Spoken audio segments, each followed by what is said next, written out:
Becoming Awesome with Peter D. Expand your consciousness.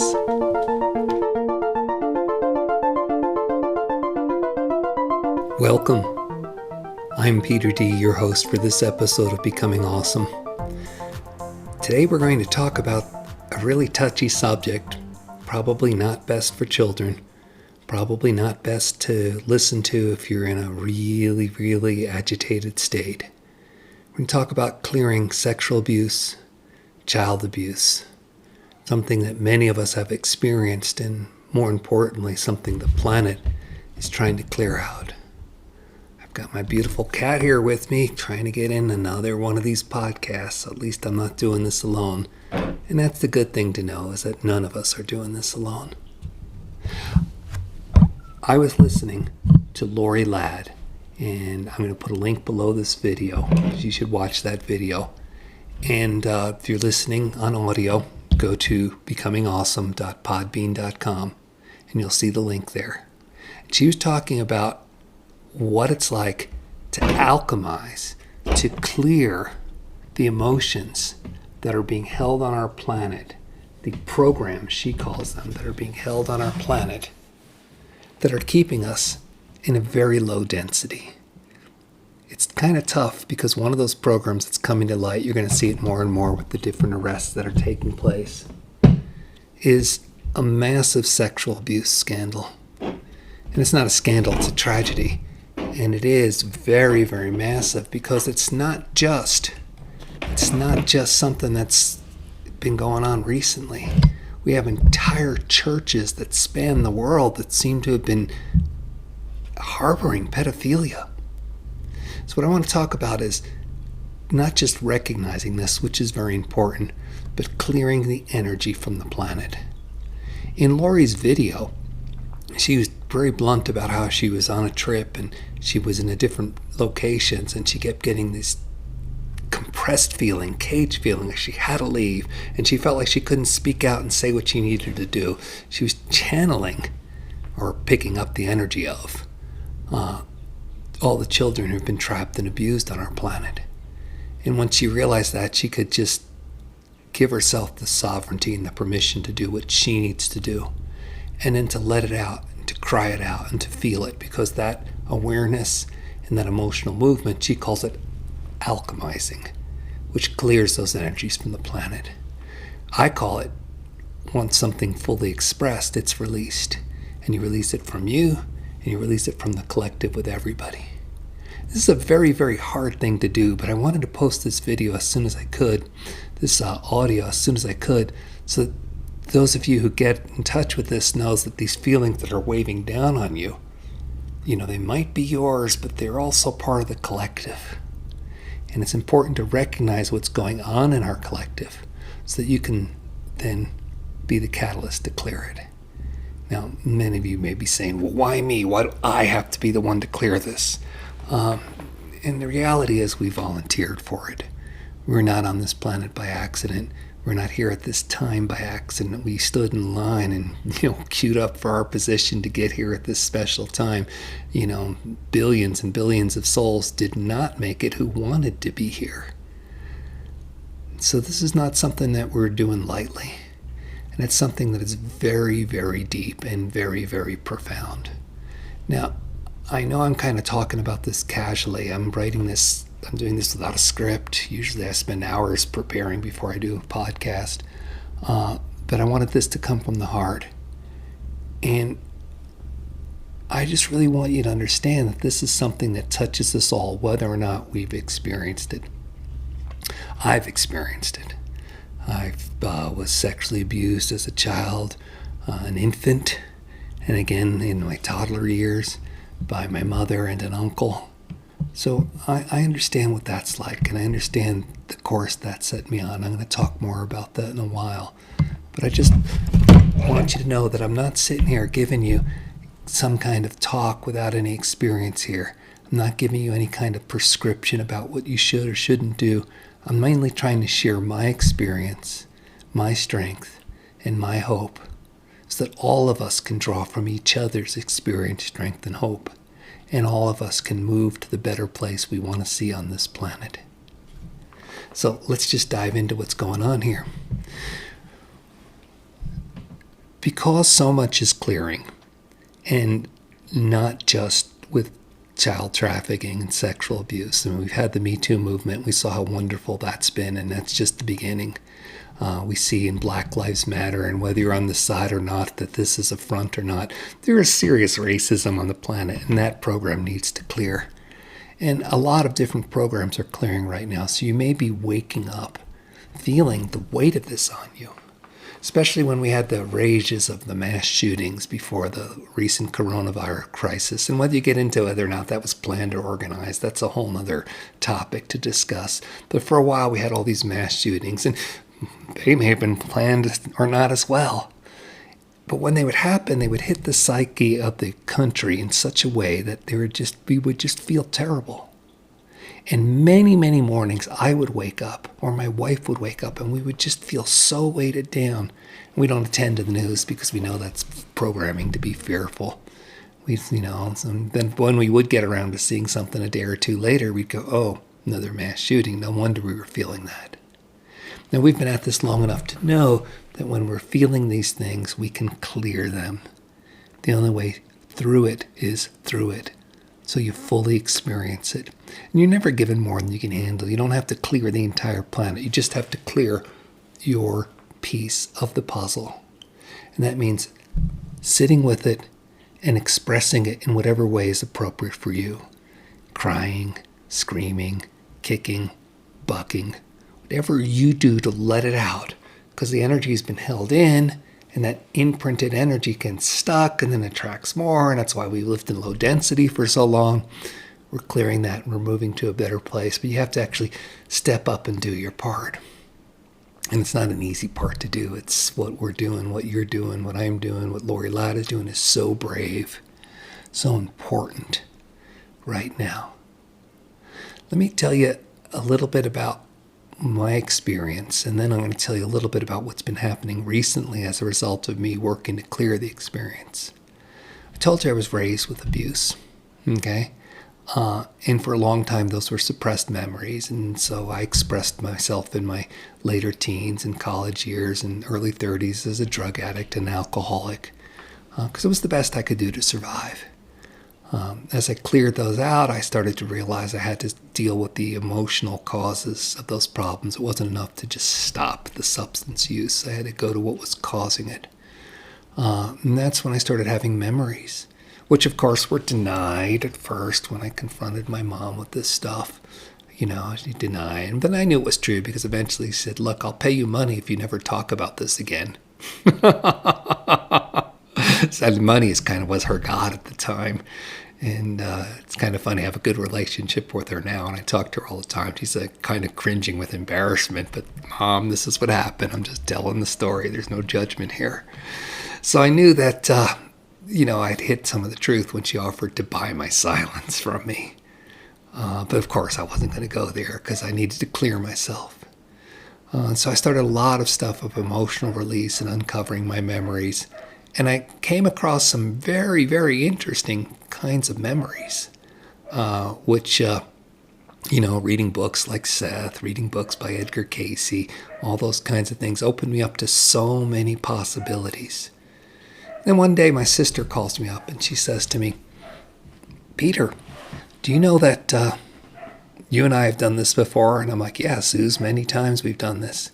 And she's like, well, in a past life, the most recent one, I was the one who abused Mom. And you were my wife, and you were frigid, and you facilitated it because you didn't want to have sex with me because it was creepy and everything. So you would arrange for a little girl from the village to come and spend the weekend with us, because we were rich and wealthy, and it looked like we were taking care of her, and then I would get to abuse her. So that was my action.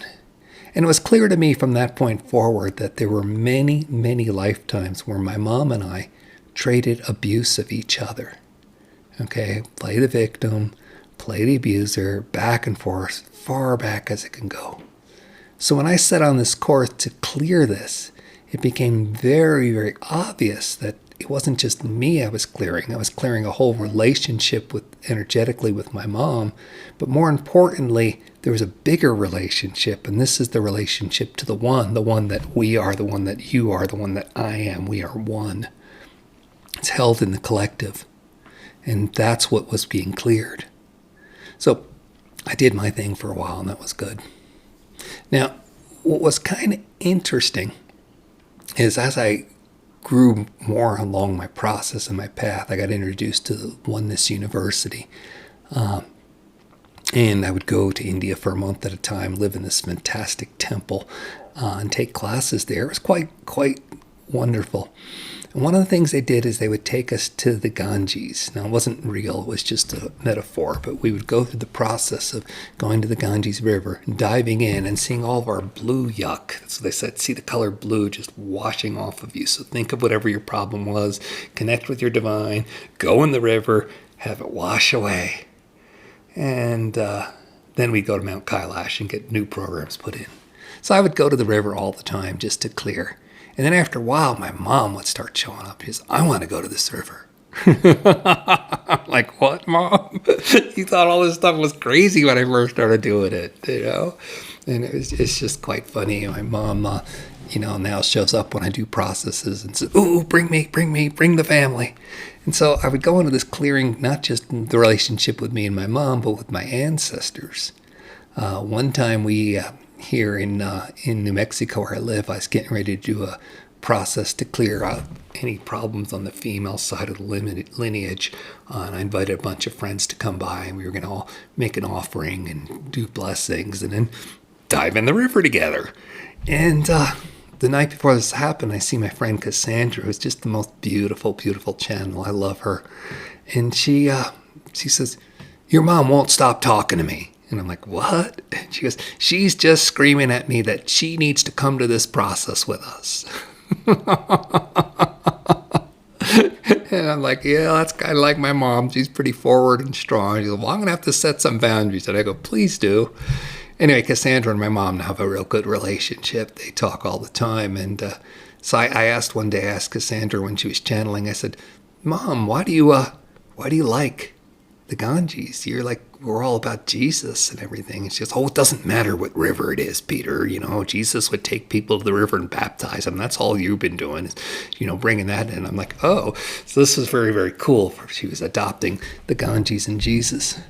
But anyway, the whole point is that as you clear this, you're going to start to get in touch with all the roots of this in your family, whether it's there or not. I'm addressing this video and this audio specifically to people who may have been abused as well.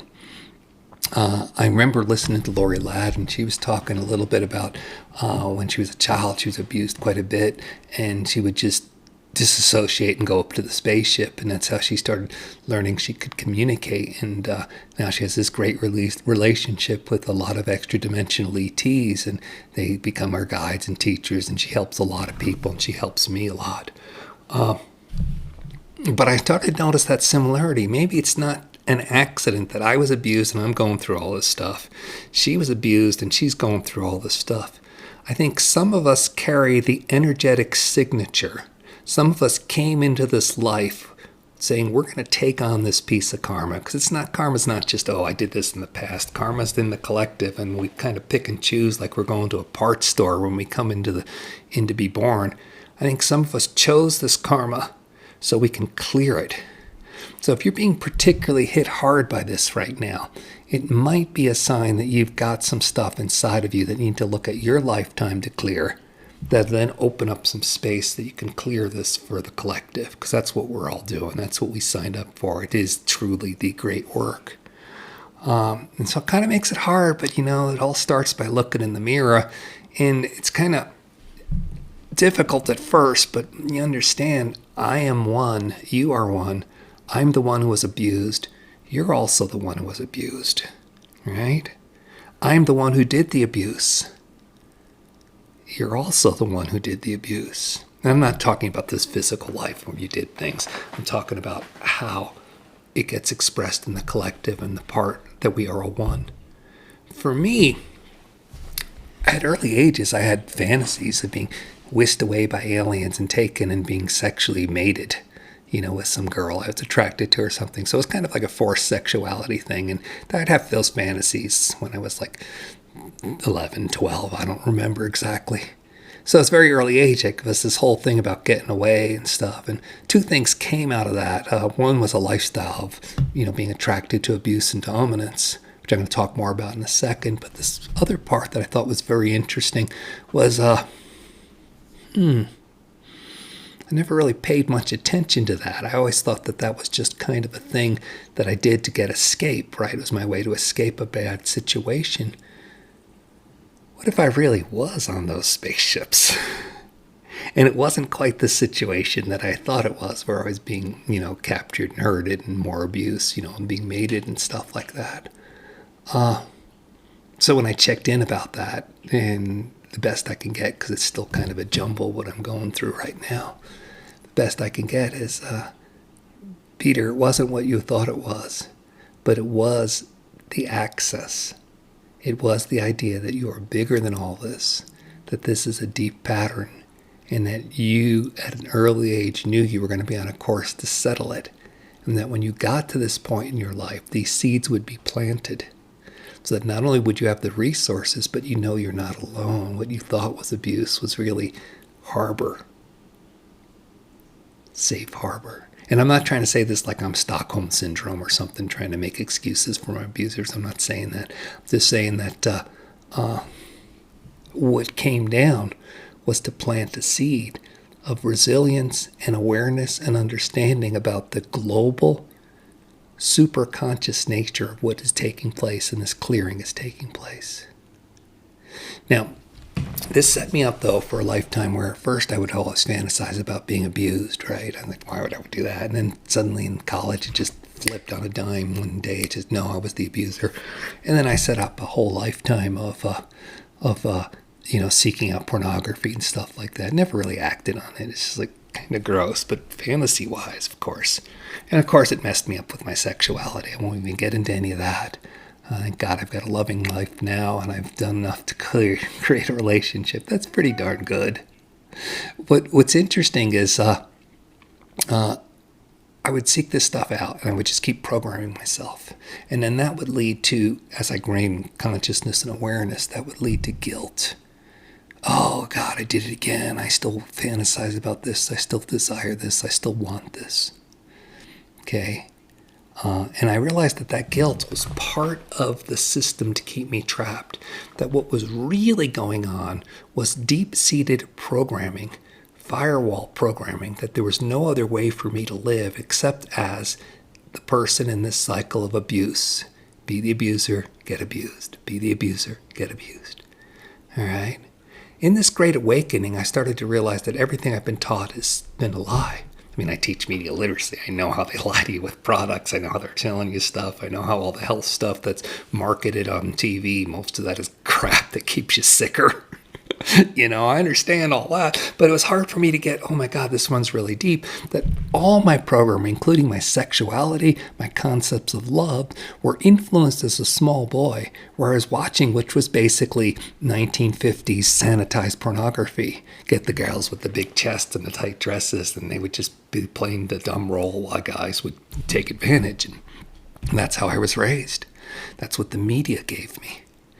And so I had a lot of victimhood to get out of because, again, I'm the abuser here as much as I'm the abused.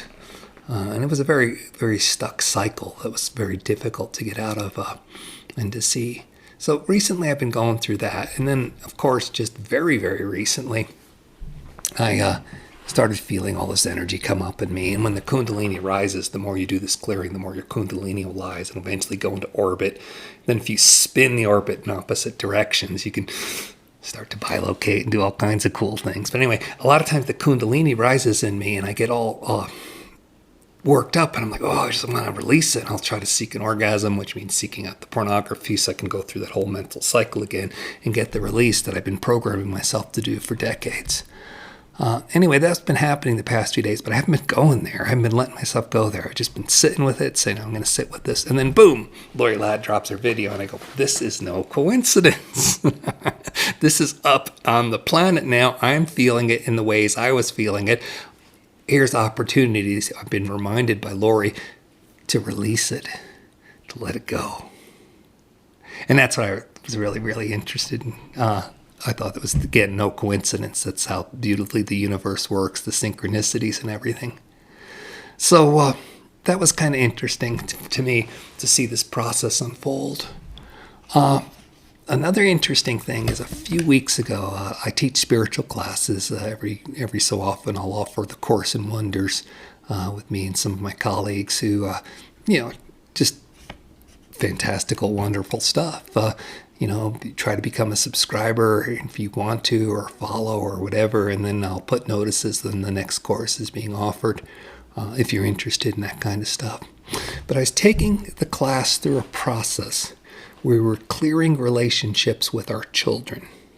All right, so we were going to go feel all the pain we caused them and all the pain they caused us, and then forgive them, and then ask them to forgive us. That was basically the whole process. So I'm guiding the class through this process, and I don't have kids, and I'd been doing so many processes recently that I didn't really have anything up for me personally to clear. And then boom, I got thrown into this dark place. And I realized I was in the place energetically where many children were being trapped and caged, and this is where they were tortured and bred, and it was just a horrible, horrible place. And when I got there, I immediately felt a resonance with the kids, and without consciously thinking of anything to do, I just went into Ho'oponopono. And for those of you who don't know, Ho'oponopono was a Hawaiian practice. Dr. Len, I forget his first name, Dr. Len first established it, healed an entire psychiatric ward in a prison. And these are dangerous murderers, cured them all, violent psychiatric cases, cured them all. They had to close the prison just by doing Ho'oponopono every day. He'd get their case file and he would study it, and then he would go, "I'm sorry. Please forgive me. Thank you. I love you. I'm sorry. Please forgive me. Thank you. I love you." And he would just connect to them, and he would go into the quantum field and become one with them. And then he would do what they were not able to do, which was the Ho'oponopono. All right. I'm sorry. Please forgive me. Thank you. I love you. So I'm thrown into this situation where I'm all of a sudden in the energetic fields of all these kids that are trapped and held, and I'm just falling to Ho'oponopono. It wasn't a conscious thing. I just started doing it. I'm like, oh my God, I felt what was happening, and I was like, so sad. I'm sorry. All right. And then on behalf of their abusers, I asked for forgiveness, because their abusers don't have enough consciousness to ask for that. And then I took responsibility for what was happening because I was part of the collective. Please forgive me. And then I gave them gratitude, because what they're doing, their soul contracts, oh my God, talk about superhero warriors. Their soul contracts to come onto the planet at this time and do this so they can move all this stuff across. I think I'm the one who's got problems because I was abused when I was a kid, and other people talk about how horrible our lives are. Nothing compared to what they're doing. Oh my God, I am so grateful for their gift. So I did this Ho'oponopono, and then I started noticing the reptilian presence that was around there who just were freaking out, because I had no judgment towards them. I'd been practicing enough not to be able to judge. It was like I'd cleared most of my sexual abuse issues, so I couldn't judge them for what they were doing. I was the abuser too, whole life long of fantasy. And so I asked, I noticed them, and I didn't judge them. They noticed my energy, and they couldn't stand it. They couldn't do nothing to me because I wasn't connected to them in any way. I'm sovereign. But it was uncomfortable for them to be around my energy. So they backed off, and they kept backing off the more I kept doing the Ho'oponopono. So it was like a battle was raging, except there wasn't a battle and there wasn't a fight. I was literally loving them, me, the kids. And just by loving them, I would force these entities back. And, I'm good with that. It's my planet. Get the hell out of here. I don't want that. I'm trying to clear this off. So I'm telling that story because I think it's real important that this is how the process works to clear, to alchemize. I think those of us who have been abused are special warriors in this process, because we hold the frequency, we hold the signature of knowing what this is like. And in my case, I was able to see that not only am I the abused, but I am the abuser. And so any healing I was doing for the kids or to the reptilians was really for me, because it really was a sign of us being all one. So this is what I wanted to share with you all, that this is the most incredible, amazing process. It's happening now. It may happen with many, many other programs. It's going to happen around healthcare, education, our form of government, our financial system, all the things that put us down, all this corporate ownership that keeps us poor and stuff. Lots is going on. So I want to thank Lorie. And I want to add one more story here. I've been doing some health clearing. I've had a lifetime where, especially the past 10 years or so, I'd be really fit and active and energetic and do amazing things. And then illness would strike me and I'd see it was a setback. And I just kept going through this cycle of be really well, be really ill, be really well, be really ill. And this is kind of a lifetime thing. And so I'm looking back at that. And I'm in the process of clearing that. I mean, I finally see it for what it is, the pattern it is. I finally see the firewall that was in me of how by being sick at times, it protected me, kept me from having to get out into trouble. Oh, look, I'm sick, I can't deal with this, and so it was kind of like this safety wall. But as I was working to clear it, I started to understand the powerlessness aspect of it. It's easy to give away my power when I'm sick. It's much easier to do that than to say, oh, I am sick. I am choosing not to face stuff right now. I'm creating illness. It's like, oh, this happened to me. I'm a victim. It was this virus or this mold or this whatever got me sick. It was something being done to me rather than being a sovereign co-creator entity in creating my sphere. And I realized that clearing out my sickness is very, very similar to the clearing out of this abuse. It's the same mental construct, the same mental paradigm of stuff being done to me without my consent. Poor me, poor me. In AA, we used to say, pour me a drink, right? So, it's no accident that I think that I would be going through this process of clearing a lifelong pattern of continual illness, interrupting health and wellness and really becoming awesome with illness. I'm clearing out the root causes of that, the programming that I was holding that allowed me to vibrate at that frequency and express that. And then all this other sexual stuff would come up in me. Like I told you, the Kundalini would rise up and I'd go, oh, let me express it the way I always do because this stuff is scary. I want to get rid of it. Instead of embracing that I am powerful, I was suppressing that I was powerful. And as I started to clear that, then I guess it was no accident that Lorie Ladd drops her video where, oh, wow, guys, she's doing this too. Of course, we're all going through this because the collective is being cleared. There's folks who are clearing out all the tunnels and freeing kids. That more and more is going to come to light soon.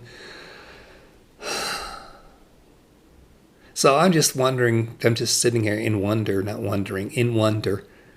of the synchronicity of how all this is coming together in our lives. And I just wanted to share this video, this audio with you to let you know you're not alone. There's many of us doing this on many different levels. Stay brave. Express it the way that's right for you. I'm more interested in the internal clearing because if you clear the energetics out, then the system will crumble. Whereas if you're just marching all the time against it and protesting and voting and this candidate and that candidate, then, you're going to be perpetrating or, perpetuating the system. I actually ran for governor of New Mexico a couple of years ago. I did that so I could sit next to the candidates during the debates and go, bullshit, when they were giving their thing. Of course, I made lots of enemies. But I fell into that trap of I was doing a lot of external stuff. And I'm not saying you should not do external stuff. It's very important if that's your calling. We need those people on the ground doing that. But if you're being pummeled and beaten by these energies, you may want to consider doing what's internal first, doing the clearing that you can do, the alchemizing, as Lorie Ladd calls it, that you can do to break the energies out of your psyche and out of your consciousness and out of your field, which is then going to affect all the people around you, which is then going to affect the whole planet, because that's how it works. So, I just want to say you're not alone. You're very brave. Keep doing it. Whatever you need to do, keep doing it. All right, and if you need some help doing it, please consider making a donation, and because one, it helps me get better podcasts and better equipment and stuff. But two, there's a whole slew of meditations and clearing exercise that you're going to have access to. So if you don't already have a process that works for you, dive in. Even if it's just for 1 month, so you can just download all that stuff, do that, and then you'll have a lot of tools. And keep sharing your tools, keep sharing your voice, your strength, your experience, strength, and hope. That's what they called it in AA. Keep sharing that, because that is truly what's going to make our planet change. As you gain your voice, literally think about that. You're gaining your voice, you're expressing your truth. That is a sign that internally you're no longer being dominated or fearful or caged or trapped or held down. It's the allegory, it's the parable of freeing all the people who've been abused, all the children, women, and men who've been abused. You speaking up and claiming your truth. So please keep doing that. Anyway, thank you so much. Put your comments below. Get in touch with me.